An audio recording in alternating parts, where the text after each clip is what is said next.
I'm here. Yeah. Okay. So I am thinking about so many things, and I know you're thinking about so many things, and I don't have a big prepared statement for you today. This isn't an ordinary lecture or lesson. I just wanted to connect with everybody. We all feel so isolated and so disconnected, alone in our homes, and we're getting lots of good expert advice from medical experts and scientists about the trajectory of the virus and all of the political pundits that are helping us see the larger social ramifications. But it seems to me that no one's talking about the crisis underneath the crisis. And that's where I want to take our attention for a little while today. You know, I was laying in bed last night listening to the thunder, the distant thunder, getting closer and closer and closer, until suddenly it was right over the house, and the crashing and the lightning and the torrential rain. And I thought, what a great metaphor for the way this virus is growing and looming larger and larger. You know, we've all seen the graphs. There's this kind of a line. We're at the very beginning here at the end of March. We're at the very beginning of a tough time. And it's, I guess the message that I keep thinking about is it's okay to not be okay. You know, I have so many friends who are teachers, who are ministers, who are guides, who are therapists, who are doing such wonderful work all over social media about how to increase our gratitude, how to calm down, how to increase our appreciation. And I'm normally that guy, but I gotta tell you, I'm feeling a different calling. I sometimes hear all that happy talk. I sometimes hear all that, buck up, it's gonna be fine, stay calm. I sometimes hear all that. And I know it's not intended this way, but I hear it as, you need to be quiet. You need to stop sharing your pain. You need to stuff it. You need to repress it. And I wonder if that's really the best course through this.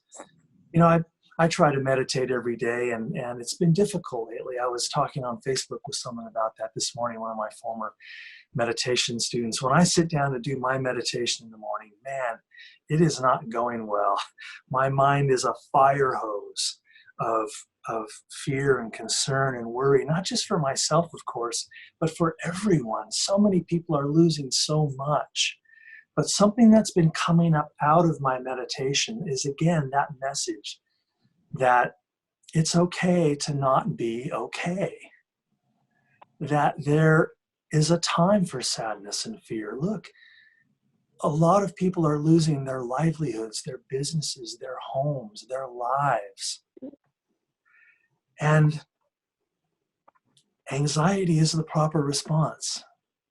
Grief is the proper response. Fear is the proper response. I don't want to shame anyone into thinking that they shouldn't be feeling those things. But of course, there is sweetness down inside of all of that sorrow. And, you know, I have so much to be grateful for. I really, really do. It's not hard for me as I look around to count my blessings.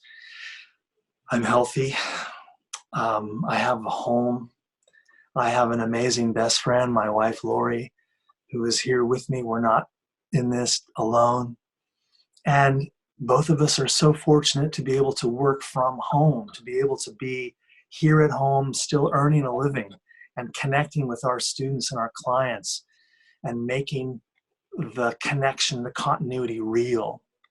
My main job at Southwestern College, you know, I'm learning how to be an online teacher, and I'm really getting all of this Canvas and Zoom stuff figured out. And I know a lot of you are newcomers to this technology as I am. So thanks for your patience and working through all this.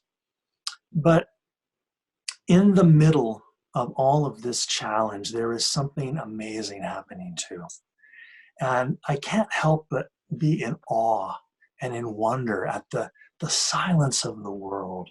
When I walk my dog in the morning, the empty streets, there's something achingly beautiful and haunted about the world right now. We're seeing new things, and we're seeing old things in a new way. And the beauty of the world is bursting forth in spring. My whole neighborhood is in bloom. right now, flowers everywhere that almost no one is seeing. And that's a wonderful metaphor too for the hidden gorgeousness just beneath the sorrow and the sadness. So again, I think an important touchstone for me is this idea that it's okay to not be okay, to make peace with all the different friends that are visiting me, my anxiety, my sorrow, my grief, especially at 2 a.m. when you just run through all the lists of how tough this is. And the brave face that we're all putting on it, and the funny memes that we post, and the jokes we make, and all the wonderful media that we're all consuming. So I am also doing a lot of reading like you are, and I ran into this poem again the other day that I wanted to share with you, and it's from, of course, my favorite poet Rumi, and the wonderful Coleman Barks translations. And I wanted to share this with you and maybe wrap it up here. This is a poem by Rumi, this 13th century Muslim Sufi poet, called The Guesthouse. This being human is a guest house. Every morning, a new arrival, a joy, a depression, a meanness. Some momentary awareness comes as an unexpected visitor. Welcome and entertain them all, even if they're a crowd of sorrows who violently sweep your home empty of its furniture. Still, treat each guest honorably. He may be clearing you out for some new delight. The dark thought, the shame, the malice, meet them at the door laughing and invite them in. Be grateful for whoever comes, because each has been sent as a guide from beyond.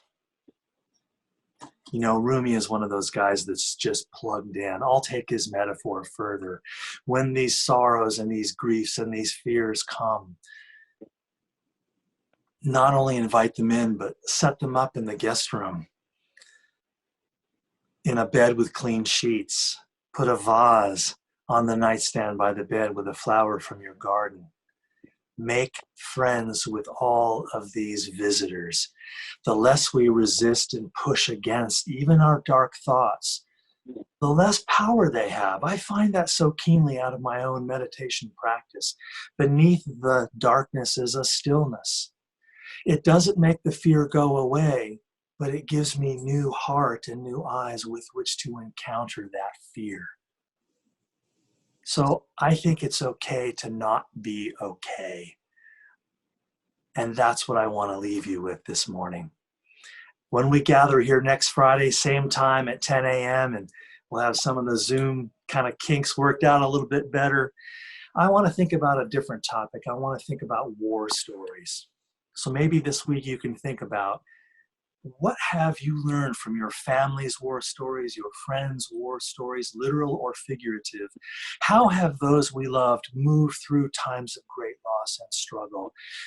I'm thinking a lot about that, and I'm tapping into my family's war stories for medicine, for power to help me through these difficult times. So until then, thanks so much for joining us here for Friday Reflections at our little Zoom meeting. Thanks to San Diego Oasis and everyone behind the scenes helping us make this happen. And so until then, see you on the other side.